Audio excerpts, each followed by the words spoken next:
pessoal, vamos falar sobre diagramação de algoritmos? Eu sou o professor Márcio Chaves e esse é o portal Easy Learning, o portal de conteúdo no YouTube para você se capacitar de maneira fácil e acessível. Se você ainda não é inscrito nesse portal, se inscreva, ative as notificações e não deixe de nos seguir também nas redes sociais com @prof. Márcio Chaves e o @portal Easy Learning.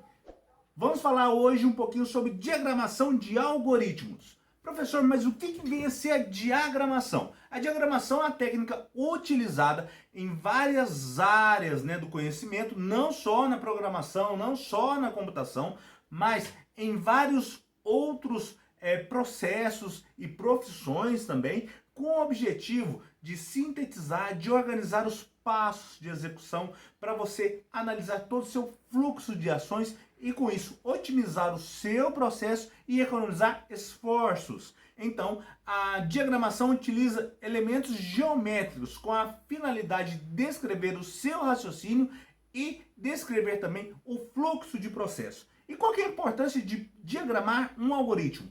Ao diagramar um algoritmo, você consegue ilustrar todos os passos, toda a sequência lógica de ações e, com isso, analisar o seu fluxo de dados, analisar os seus esforços e, consequentemente, já validar se o seu algoritmo está correto ou não. Além disso, ele vai te ajudar a otimizar o seu raciocínio lógico e cada vez mais você terá mais habilidades em desenvolver e programar os seus algoritmos. Então, diante disso, vamos ver quais são esses elementos geométricos utilizados na arte de diagramar um algoritmo. Primeiramente, a gente vai utilizar as elipses. As elipses, elas indicam o início e o fim de um algoritmo. A diferença para você saber o início e o fim é simples. Primeiramente, terão início e fim descritos e você verá também as setas que indicarão o fluxo. Sendo assim, na elipse de início, a seta começa a startar o processo a partir dela.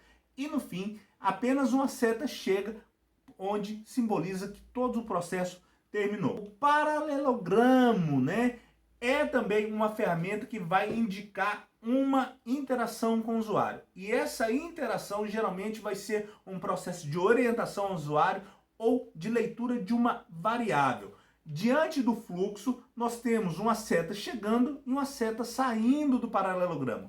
Não faz sentido, a não ser das elipses, ou seja, do início e do fim, não ter uma seta de chegada ou não ter uma seta de saída. Senão você mata o seu processo ali, você mata o seu processamento ali e com isso você não consegue concluir o seu algoritmo. O retângulo vai mostrar o processamento, A gente vai simbolizar o processamento e a execução de fórmulas. O losango é utilizado para representar as estruturas condicionais e também as estruturas de repetição. Detalhe, o losango é o único elemento geométrico que permite a saída de duas setas. Ou seja, toda vez que você tiver um losango, você vai utilizar uma sentença lógica, vai utilizar uma estrutura lógica e nessa estrutura ela vai ser validada como verdadeira ou falsa. Se ela for verdadeira, o fluxo de dados seguirá um caminho e se ela for falsa, ela seguirá outro caminho.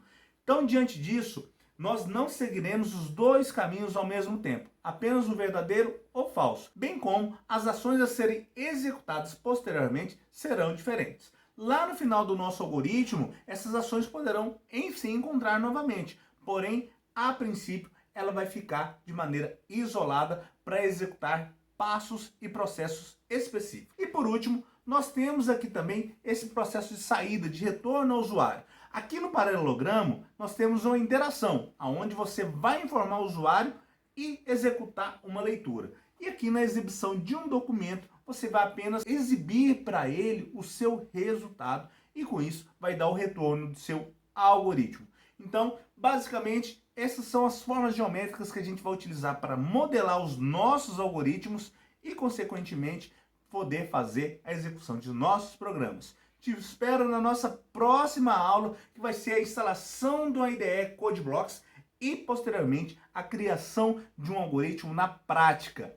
Não se esqueça de se inscrever, ativar as notificações, curtir e compartilhar com seus amigos. Vamos nessa?